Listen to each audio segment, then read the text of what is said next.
Welcome to S9 TV. ముందుగా headlines చూద్దాం.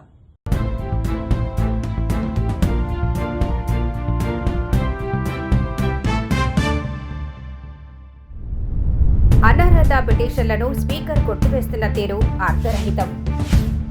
Fire safety నిబంధనలు పాటించని షాపులకు నెల రోజుల గడువు. తాగునీటి సంఘాల అధ్యక్షులతో భారీ సమావేశం. సీనియర్ సిటిజన్స్ ప్రతి ఒక్కరికి ఆదర్శంగా నిలుస్తున్నారు. మీరు గమనిస్తూ ఉన్నారు, ప్రజలు కూడా అన్ని కూడా వారి గమనంలో తీసుకుంటా ఉన్నారు. మూసీ పేరిట 1,50,000 కోట్ల దోపిడీకి ఏదైతే తెరలేపారో దాన్ని బయటపెట్టి ఆనాడు ప్రజల్ని అప్రమత్తం చేసి చైతన్యవంతం చేసి అడ్డుకున్నది బీఆర్ఎస్. అట్లాగే లగచర్లలో గిరిజనుల మీద దాడి చేసి వారి భూములు లాక్కొని తన సొంత అల్లుడి కంపెనీ కోసం అక్కడ ఫార్మా విలేజ్ అని ఒక ప్రతిపాదన పెడితే ఆ విషయంలో కూడా ప్రజలకు అండగా నిలబడి ఆ స్కామ్ను కూడా బయటపెట్టింది బీఆర్ఎస్. తర్వాత HILTP పేరిట హైదరాబాద్ ఇండస్ట్రియల్ ల్యాండ్స్ పేరిట 5 లక్షల కోట్ల భూభాగోతాన్ని బయటపెట్టింది కూడా బీఆర్ఎస్ఏ. ముఖ్యమంత్రి గారి బావమరిది అమృత్లో చేసిన స్కామ్ని, అమృత్ కుంభకోణంలో చేసిన స్కామ్ని బయటపెట్టింది కూడా బీఆర్ఎస్ఏ. అట్లాగే మొన్నీ మధ్యనే సింగరేణి బొగ్గు గనుల్లో ఏ రకంగా కాంగ్రెస్ ప్రభుత్వం కుంభకోణానికి పాల్పడ్డదో ఆధారాలతో సహా, బొగ్గు గనుల్లోనే కాదు సింగరేణి కంపెనీలో అటు బొగ్గు గనులు ఇటు సోలార్ టెండర్లు అన్నిట్లో కూడా ఏ రకమైన భారీ కుంభకోణానికి తెరలేపిందో అది కూడా బయటపెట్టింది బీఆర్ఎస్ఏ. మరి గత వారం 10 రోజులుగా ముఖ్యంగా జనవరి 22, 23 తర్వాత వరుసగా ఏకబిగిన మొదలు హరీష్ రావు గారిని, తర్వాత నన్ను, ఆ తర్వాత రాజ్యసభ మాజీ సభ్యులు సంతోష్ గారిని, తర్వాత మా అధినాయకుడు కేసీఆర్ గారిని వరుసగా విచారణకు పిలిపిస్తే మాకు అప్పుడేదో అనుమానం వచ్చింది. ఇదేదో డైవర్షన్ గేమ్ బాగానే సీరియస్గానే ఆడుతున్నారు, ఎందుకు ఆడుతున్నారు, ఇంత హడావుడిగా ఎందుకు చేస్తున్నారు అని చెప్పి మాకు డౌట్ వచ్చింది. ఆ డౌట్ వచ్చిన తర్వాత మేము కూడా తవ్వడం మొదలుపెట్టాం. ఏది కవర్ చేయడానికి, ఎందుకోసం ఈ కవర్ డ్రైవ్లు, ఎక్స్ట్రా కవర్ డ్రైవ్లు అని జాగ్రత్తగా ఆలోచిస్తే దొరికింది మాకు ఒక పెద్ద ఫ్రాడు, ఒక పెద్ద ముఖ్యమంత్రి గారి బినామీ భాగోతం ఒకటి బయటపడ్డది. ఇది జనవరి 23 నాడు కేంద్ర ప్రభుత్వం అట్లాగే రాష్ట్ర ప్రభుత్వానికి సుప్రీంకోర్టు నోటీసులు ఇచ్చింది. KLSR అనే ఒక కంపెనీ, ఇన్ఫ్రాస్ట్రక్చర్ కంపెనీ, ఈ కంపెనీ ముఖ్యమంత్రి గారి. అందరికీ నమస్కారం.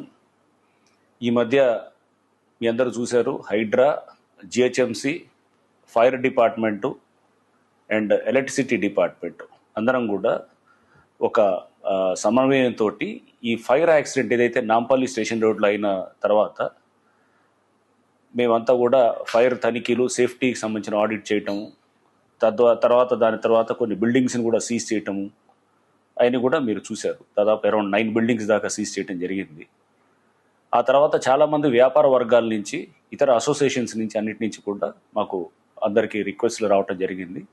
రిక్వెస్ట్లు ఏంటంటే, నోటీస్ ఇవ్వకుండా సీజ్ చేస్తున్నారు, ఓకే డిజాస్టర్ మేనేజ్మెంట్ పరంగా అది కరెక్టే చేస్తున్నా, కానీ మేము చాలామంది ఇప్పటికే వ్యాపారస్తులంతా కూడా సామాన్లంతా కూడా తీసుకొచ్చి హోల్డ్ చేస్తున్నాము.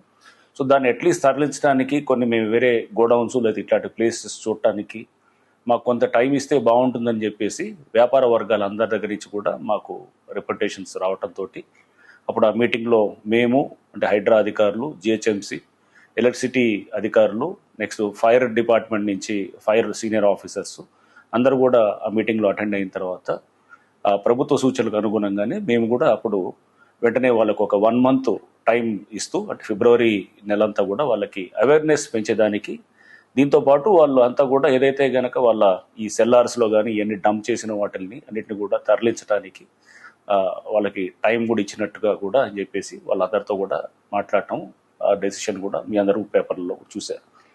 అండ్ ఇంతేకాకుండా చూస్తే మనం ఎస్కేప్ రూట్స్, ఎగ్జిట్ రూట్స్ ఉంటాయి, బయటకు వచ్చే ఎస్కేప్ రూట్స్, ఎగ్జిట్ రూట్స్, ఇవన్నిటిని కూడా మొత్తం బ్లాక్ చేస్తున్నారు. బ్లాక్ చేసేసి వాటిల్లో కూడా ఇన్ఫ్లేమబుల్ ఆర్టికల్స్, అంటే లైక్ ఇట్లా నేను చెప్పాను కదా, పెయింట్స్ లేకపోతే ఇంకేదన్నా మన ఇది inflammable like something like chemicals, లేకపోతే మన ప్లాస్టిక్ మెటీరియల్, ఫర్నిచర్ సామాను, ఈ మ్యాట్రసెస్, గార్మెంట్స్ కుప్పలుగా మనం చూసాం. చాలా మొత్తం అట్లా డంప్ చేసేసి పెట్టాం. ఫైర్ యాక్సిడెంట్ అయింది అనుకోండి, వెంటనే ఈ స్టేర్స్ అన్ని కూడా అంటుకుంటాయి అనమాట. లిఫ్ట్ పనిచేయదు, ఎందుకంటే కరెంట్ డిస్కనెక్ట్ అయిపోతుంది.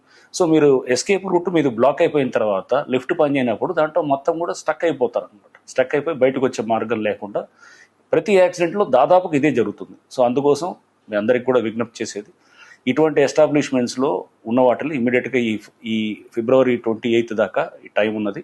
మీరు దయచేసి వాటిని సేఫ్గా అది తరలించి వేరే దగ్గర సేఫ్గా పెట్టుకునేటట్టు. సెల్లార్స్ ఫ్రీగా ఉండాలి, చెత్త కూడా డంప్ అయి ఉండకూడదు, ఎందుకంటే అది కూడా ఇన్ఫ్లేమబుల్ ఉంటుంది. చెత్త ఉందనుకోండి, అది కూడా అంటుకుంటుంది. సో ఇవన్నీ కూడా మేము అవగాహన సదస్సులు పెడుతున్నాము. మా ఆఫీసర్స్ అంతా కూడా ప్రతి బస్తీలు, వాడలు, ఈ అన్ని సెంటర్స్కి వెళ్తున్నాము, వెళ్ళి మేము చెప్తున్నాం. నేను కూడా చాలా సెంటర్స్లో కూడా వస్తాం. ఎస్పెషల్లీ హాట్ స్పాట్స్ అనే వాటిల్లో ఫైర్ యాక్సిడెంట్స్ ఎక్కువ అవుతున్న ప్రాంతాల్లో నేను కూడా వస్తాను, మా ఆఫీసర్స్ అందరూ కూడా వస్తారు. ఈ అవేర్నెస్ పెంచడం ద్వారా మనం నెక్స్ట్ తర్వాత ఎన్ఫోర్స్మెంట్ మళ్ళీ March 1st వీక్ నుంచి మేము మళ్ళీ స్టార్ట్ చేస్తాం. అన్ని departments, GHMC, fire department, fire ఏదైతే fire and disaster management, Hydraa and electricity వాళ్ళు, టీజీ, ఎస్పీడీసీఎల్ వాళ్ళు అందరం కలిసి మళ్ళీ యాక్ట్ చేయడం మొదలెడతాం. బట్ ఈ లోపల ఈ అవగాహన ఉండాలి. చేయాల్సిన బేసిక్స్ ఏదైతే ఉన్నాయి కదా, కొన్ని సామాన్లు డేంజరస్గా ఉండేటటువంటి ఇన్ఫ్లేమబుల్ దాంట్లో మీరు దయచేసి సేఫ్ ప్లేసెస్కి తరలించండి. సెల్లార్స్ అది గుర్తుపెట్టుకోండి. సెల్లార్స్ అనే దగ్గర ఎప్పుడైనా కానీ ఫైర్ యాక్సిడెంట్ స్టార్ట్ అవడానికి ఛాన్సెస్ ఎక్కువ ఉండేది సెల్లార్స్ అండ్ ఆ ప్యానల్ బోర్డ్స్. సో దయచేసి అన్నింటినీ దృష్టిలో పెట్టుకోండి. మేము ఎప్పటికప్పుడు కూడా దీని మీద అవగాహన ఇచ్చేటటువంటి మెటీరియల్ కూడా మేము రిలీజ్ చేస్తూ ఉంటాం, మీడియా ద్వారా కూడా రిలీజ్ చేస్తుంటాం, మా సోషల్ మీడియాలో కూడా పెడుతుంటాం. మా ఆఫీసర్స్ కూడా వచ్చేసి అక్కడ కమ్యూనికేట్ చేస్తారు. Thank you. 5 ఏళ్ల వైసీపీ విధ్వంస పాలనకు ఇరిగేషన్ వ్యవస్థ కూడా గాడి తప్పి 18,000 కోట్ల బిల్లుల బకాయిలు వారసత్వంగా ఈ ప్రభుత్వానికి ఇచ్చినటువంటి స్థితిలో మళ్ళీ ఇరిగేషన్ శాఖను గాడిలో పెడుతూ ఒక పక్కన పోలవరం, వెలిగొండ, హంద్రీనివా, గాలేరు నగరి, ఉత్తరాంధ్ర ప్రాధాన్యత ప్రాజెక్టులు, ఇట్లా రిజర్వాయర్లు సైతం.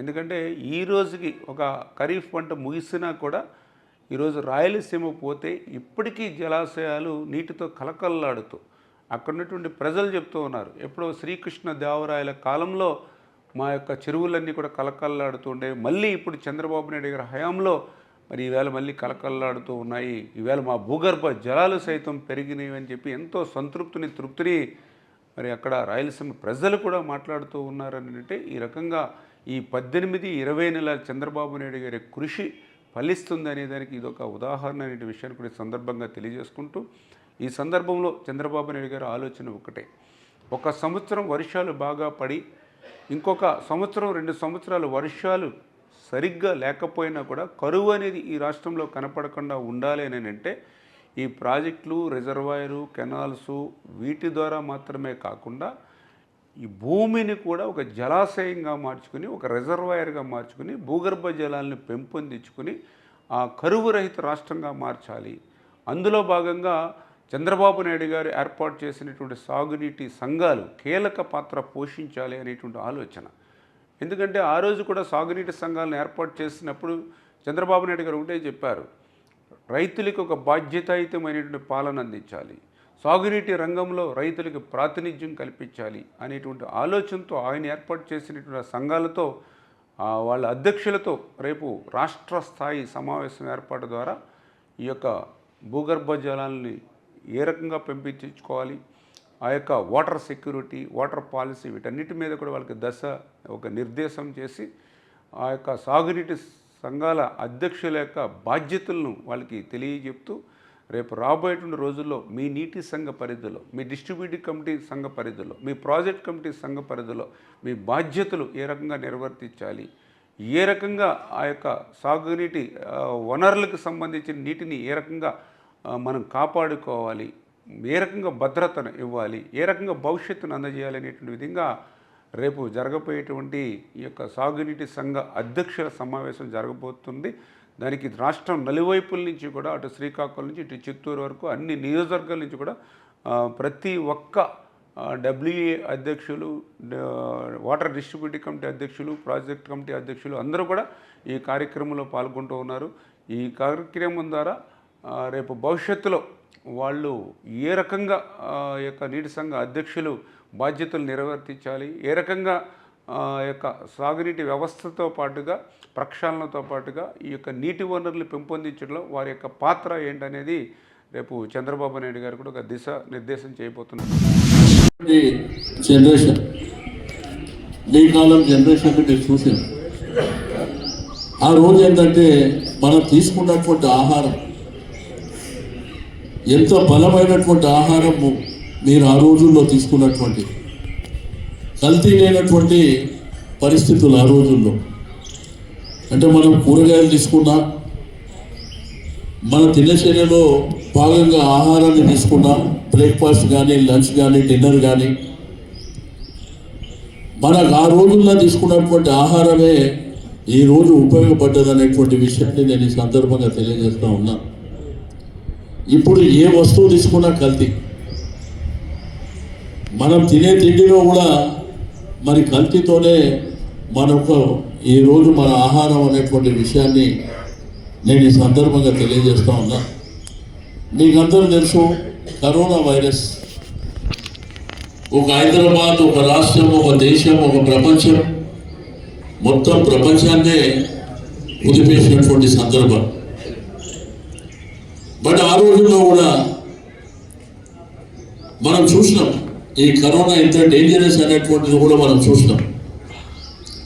నేను పదే పదే సీనియర్ సిటిజన్స్కి అందరికీ చెప్తుండే, నేను అప్పుడు టెలికాన్ఫరెన్స్ కూడా చేసిన, సార్ దయచేసి ఇంట్లో ఉండండి, ఇమ్యూనిటీ పెంచుకోవడానికి మంచి ఆహారం తీసుకోండి.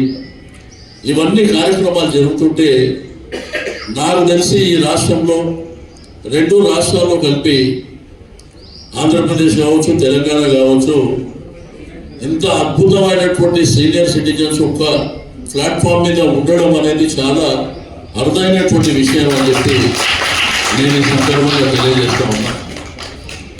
దీంట్లో మీరు అనేకమైనటువంటి కార్యక్రమాల్లో భాగస్వామ్యం అవుతుంటారు. మీకు పీకేగూడ పార్క్ దగ్గర ఉన్న సీనియర్ సిటిజన్ అధ్యక్షులు దుబే గారు, గతంలో పనిచేసినటువంటి పార్థసారథి గారు, సహదేవ్ గారు, మాణిక్యరావు గారు, వారి మెంబర్స్ ఎప్పుడు చూసినా ఏదో ఒక కార్యక్రమాన్ని చేయాలి, ప్రజలకు సేవ చేయాలనేటువంటి సంకల్పాన్ని మరి వాళ్ళు ఈ కార్యక్రమాల ద్వారా నిర్వహించుకోవడం. ఇక్కడనే పక్కన యోగా ఏర్పాటు చేసినాం. మొన్ననే పీకేగూడ పార్కులో యోగా సెంటర్ని కూడా ఏర్పాటు చేయడం జరిగింది.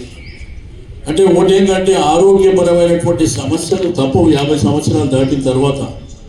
అయినప్పటికీ మనం ఉదయం లేచి వాకింగ్ కానివ్వండి, లేకపోతే ఓపెన్ జిమ్ కానివ్వండి, ఏదైనా గేమ్స్ కానివ్వండి, అంటే మన ఆరోగ్యాన్ని రీయాక్టివేట్ చేయడానికి అనేకమైనటువంటి వ్యాయామాలు ఉన్నాయి. ఇంతటితో వార్తలు సమాప్తం. మరిన్ని అప్డేట్స్ కోసం చూస్తూనే ఉండండి S9 టీవీ న్యూస్.